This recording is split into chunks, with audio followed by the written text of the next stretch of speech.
Oke, hanya mau memastikan itu saja. Oke, kita akan mulai pembelajaran kita hari ini. Ya, kita awali dengan berdoa. Bapak minta kepada si Nisi, ya, pimpin pembelajaran kita hari ini dalam doa. Silakan, Nis. Oke, Pak. Mari kita bersatu dalam doa. Tuhan Yesus, terima kasih Tuhan buat nafas hidup yang telah Kau berikan pada setiap kami, Tuhan. Sebentar Tuhan, kami akan belajar sosiologi, Tuhan. Kira Tuhan Kau berkati setiap kami, Tuhan. Kira Tuhan Kau berkati juga Pak Janandri yang mengajar kami, Tuhan, supaya mengajar kami dengan baik, Tuhan. Terima kasih Tuhan. Haleluya. Amin. Oke, amin. Ya, terima kasih semuanya sudah bergabung ya.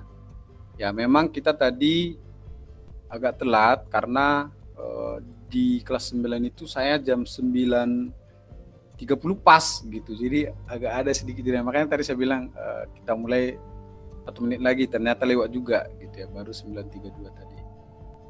Yang diingatkan kepada diri kita dari video tersebut gitu ya. Tapi nikmati aja, tonton dulu lah videonya tadi.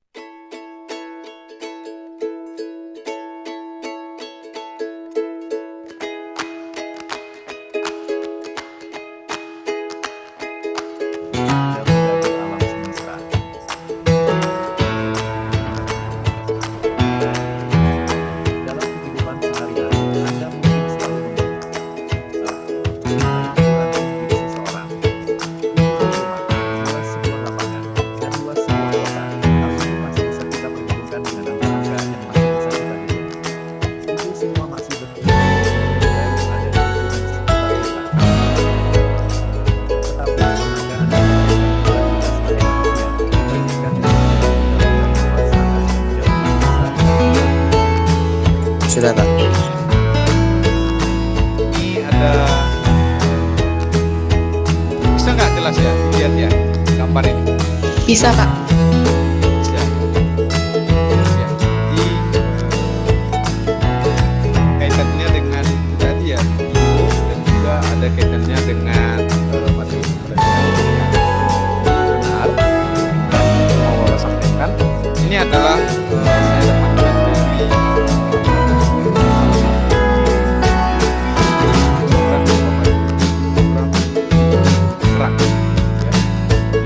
dari belajar kompetensi sosial profesional. Jadi ini sangat penting sekali dimiliki oleh setiap orang. Ya, orang termasuk pelajar dan juga guru. Bukan hanya guru, ternyata juga anak-anak. Saya nggak tahu nanti ke depan ini kompetensi sosial profesional. Yang pertama itu sangat penting itu adalah kesadaran umum.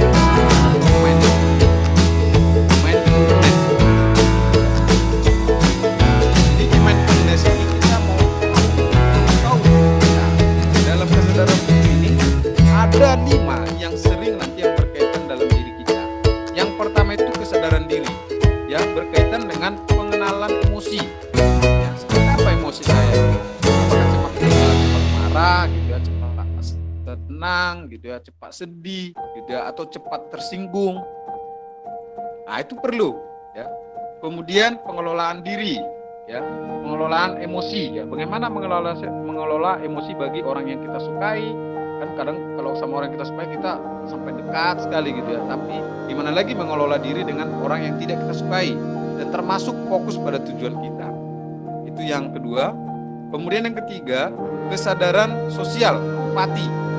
Ya, bagaimana kita juga berempati atau memahami orang lain. Kemudian yang keempat, itu keterampilan sosial, resiliensi ya. Ini termasuk di sini daya tahan. Ada masanya kita itu memiliki atau akan menerima berbagai tanggung jawab, beban yang berat. Ya. Ada tugas dari rumah, ada tugas dari sekolah, kemudian konflik lagi dengan teman gitu ya, dengan sahabat atau dengan ini ya, dengan teman hidup misalnya, atau ada lagi konflik dengan yang lain. Nah, itu mempengaruhi dan ini nanti mempengaruhi kita mengambil keputusan. Karena setiap hari kita harus mengambil keputusan, pasti. Ya, setidaknya keputusan memakai baju, keputusan untuk masuk meet tepat waktu atau tidak gitu. Nah, ini mempengaruhi itu semuanya. Nah, kesadaran diri ini mempengaruhi seseorang ketika nanti berhubungan dengan orang lain, berinteraksi dengan orang lain. Seperti itu. Nah, dari video tadi ini saya baca ya beberapa dari refleksi kalian ya, dari yang saya lihat di sini. Perlu kita mengenal diri kita, menyadarkan diri kita siapa sebenarnya gitu. Jadi tidak ada lagi sebenarnya kesombongan ya, ketinggi-hatian gitu ya, sebagai manusia gitu ya, sebagai ciptaan Tuhan. Tadi salah satu contoh video yang menunjukkan bahwa manusia itu tidak apa-apanya sebenarnya gitu ya. Tapi terkadang karena kesombongan, karena ketinggian hati gitu ya, karena ketidaktaudirian gitu ya, tidak tahu diri atau tidak memiliki kesadaran tentang diri sendiri, kita itu menjadi cenderung mau ya berkonflik gitu ya, bertentangan dengan orang lain. Nah, masih ingat gak faktor-faktor penyebab konflik itu ada apa? Perbedaan individu, ya kan? Perbedaan agama, ya kan? Ada lagi perbedaan suku atau perbedaan dan lain sebagainya. Nah, kemarin kan itu sudah kita pelajari ya, faktor-faktor penyebab konflik, ya. Ada konflik agama, mulai dari sini ya. Dalam satu bulan bisa terjadi dalam organisasi, sehingga diperlukan penjelasan yang dibahas itu ya. Nah, kemudian ini penyesuaian kembali kepada norma-norma aturan. Biasanya kalau ada aturan yang baru, ini pasti ada konflik. Ada penerapan aturan yang baru, misalnya di lingkungan tempat tinggal, bisa terjadi konflik. Misalnya setiap sampah harus dibeda-bedakan. Nah, nanti orang yang malas itu konflik. Nggak mau dia gitu ya. Kalau orang malas gitu, campakkan aja sembarang, kadang sampahnya diletakkan sembarangan gitu ya. Padahal sudah bertahapan ya. Kemudian konflik dapat meningkat. Oke, selamat pagi semuanya. Jadi pagi ini saya mau presentasi tentang konflik antar agama di kampung. Nah, salah satu keberagaman yang kita miliki itu adalah agamanya. Agama adalah sistem keyakinan kepada Tuhan, dan kebebasan beragama ini dijamin oleh Undang-Undang Dasar 1945. Ada 6 agama yang diakui oleh Indonesia, yaitu Islam, Kristen Protestan, Kristen Katolik, Hindu, Buddha, dan Konghucu. Nah, keberagaman agama ini menimbulkan banyak hal positif, namun terdapat dampak negatifnya yang banyak juga. Salah satu dampak negatif yang muncul adalah adanya konflik. Karena latar belakang dan cara pandang yang berbeda, kesalahpahaman sering muncul dan menjadi akar dari sebuah konflik yang ada. Salah satu konflik yang muncul di Indonesia akibat kesalahpahaman ini adalah konflik Ambon yang dikenal sebagai konflik berdarah dengan menewaskan hampir 5.000 nyawa dan berlangsung dari tahun 1959. Nah, konflik Ambon ini kalau kita tahu ini konflik antara agama Islam dan agama Kristen Protestan.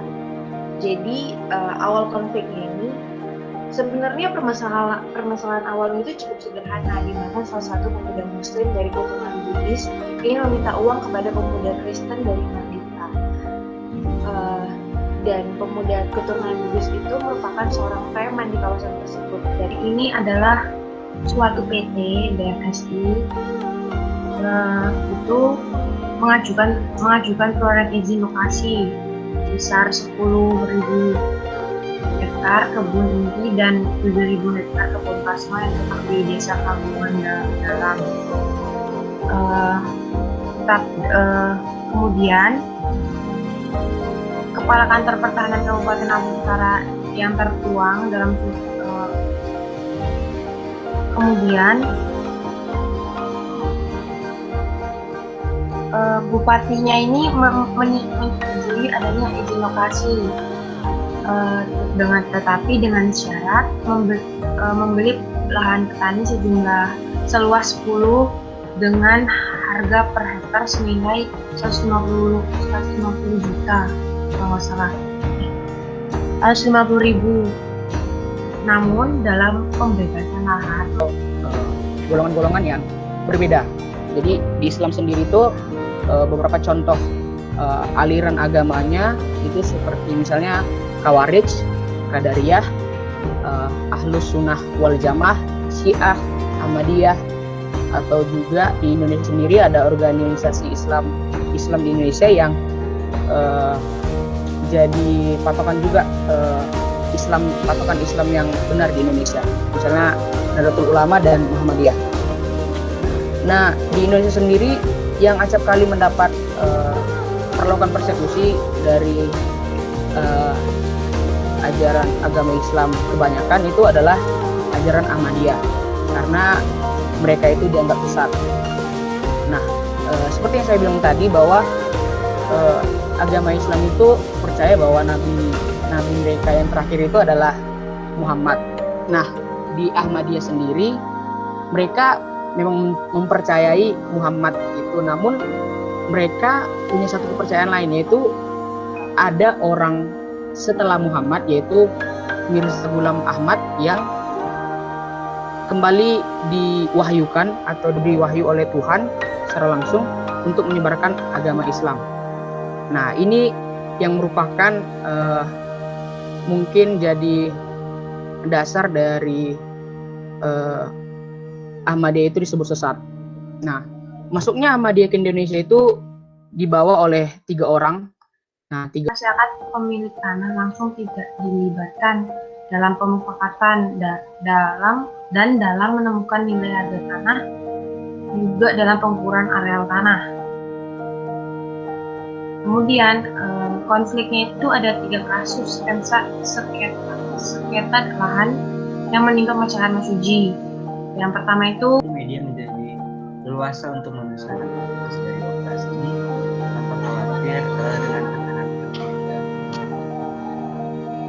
Ini juga gerakan Aceh Merdeka ini kenapa semakin buruk, yaitu karena keberhasilan Timur pada tahun 1990 berhasil memisahkan diri dari Indonesia. Jadi ini menjadi referendum di seluruh wilayah. Nah, referendum itu apa? Referendum itu adalah meminta pendapat rakyat secara langsung mengenai hal penting yang menyangkut masa depan dan nasib rakyat di seluruh wilayahnya. Nah, jadi konflik antara dua belah yang ini dapat dilunakkan gitu akibat dari tsunami yang menimpa Aceh. Sadar kondisi bagian dari Indonesia. Nah, apapun kebijakan dari pemerintah itu gunanya untuk mensejahterakan rakyat. Itu kan dipilih dari Tuhan. Jadi apapun kebijakan itu harus kita hargai karena mereka sendiri. Oke, terima kasih Nisi. Terakhir satu lagi. Tapi mungkin kita bisa lihat di media sosial saya yang bisa dibilang apa ya? Bisa dibilang misalnya saya kan juga ada aplikasi pengen Facebook banyak negara-negara Aceh yang seperti membanggakan kalau misalnya negara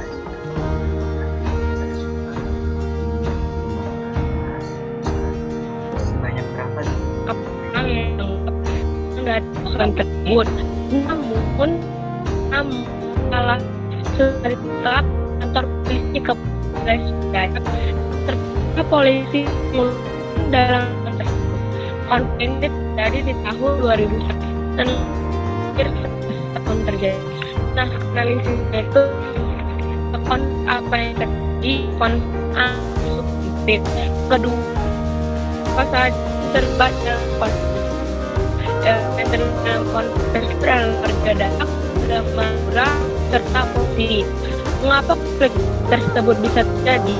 Karena hanya kebudayaan yang dimulai oleh warga Madura dan kapan konflik ini terjadi pada tanggal 18 Februari 2001. Konflik itu terjadi Pulau Lembang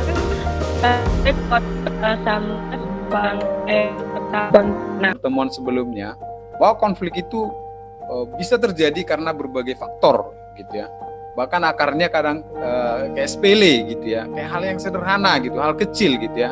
Seperti yang dilakukan oleh yang terjadi di Ambon ya, masalah agama gitu ya. Sebenarnya kan masalahnya sederhana sebenarnya gitu ya, pemicunya gitu. Tapi perlu juga disadari setiap konflik yang ada tadi itu, yang dipaparkan itu, sebenarnya sebelum itu sudah ada juga permasalahan. Jadi yang terjadi itu ada pemicunya. Gitu ya. Pemicu-pemicu inilah yang membuat bisa muncul konflik yang besar. Nah, mengenai konflik yang terjadi di Indonesia di berbagai daerah. Nah, kalau kita lihat dari rentangnya, gitu ya, rentang waktunya, gitu ya, itu memang terjadi, ya, termasuk konflik Ambon tahun 2000-an, gitu ya. Kemudian GAM juga seperti itu. Kemudian juga konflik ini kan di atas semua ya, di atas 98, gitu ya.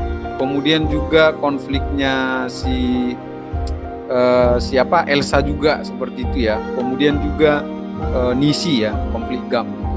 Jadi kalau kita merunut nih, kita bisa kaitkan sebenarnya dengan pembelajaran yang kita bahas di sejarah. Jadi di masa Orde Baru itu ada sebenarnya pertentangan, tapi dia diam-diam. Jadi banyak banyak kelompok masyarakat sudah tidak setuju dengan pemerintah, tapi mereka tidak punya wadah dan tidak ada kebebasan untuk berekspresi. Makanya ketika rezim Soeharto jatuh, banyak ini yang terjadi konflik di masyarakat itu. Makanya perjuangan yang sangat besar sebenarnya di era reformasi ini, ya, seolah-olah banyak sekali terjadi pertentangan yang ada. Bayangkan loh kalau di tahun 2000-an ini, di Ambon ada gitu ya, di Poso ada juga lagi, karena belum dibahas aja kan, ada lagi konflik Poso, mirip dengan konflik Ambon itu.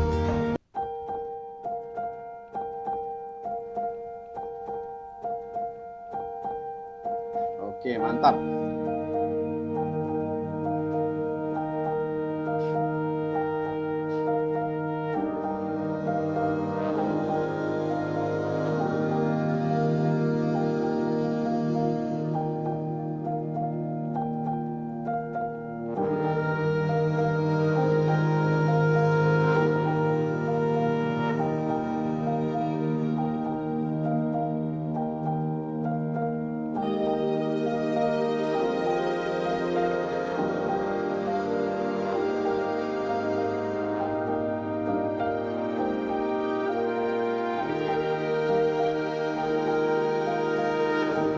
Ini dari Yogi ya. Ini panjang.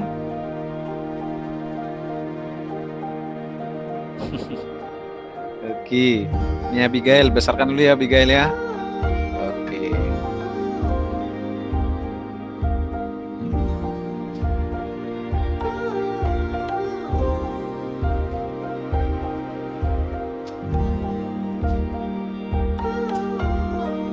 Oke. Ini Indonesianya, penulisannya punya Abigail belum?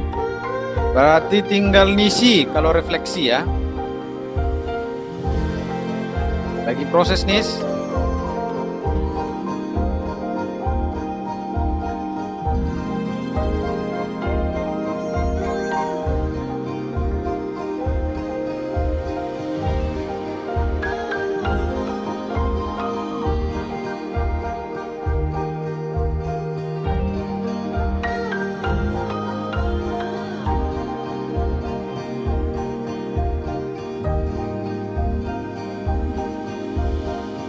Bagi dua ya, Rek.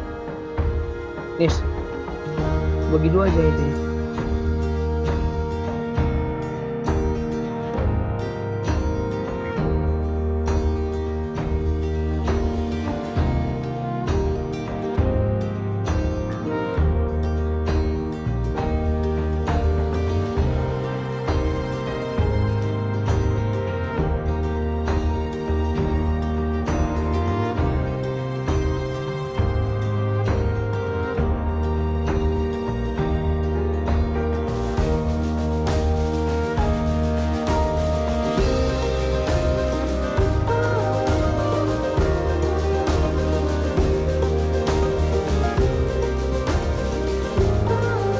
Oke, sudah?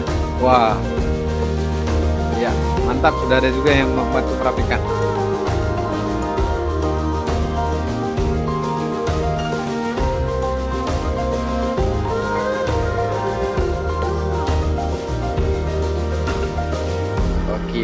Nah, terima kasih untuk semuanya ya, sudah Bapak baca secara ringkas gitu ya tentang refleksinya juga dan pemaparannya tadi. Memang ya pembelajaran ini memang belumlah sempurna gitu ya. Tapi satu poin penting tadi seperti yang Bapak sampaikan itu, konflik itu pasti bisa terjadi dimanapun dan kapanpun ya.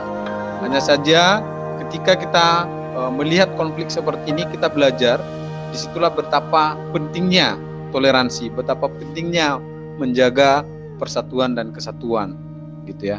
Nah, sebagai pembelajaran juga ini kepada kita bahwa konflik ini terjadi banyak faktor, tentu penyelesaiannya juga dengan berbagai metode seperti itu.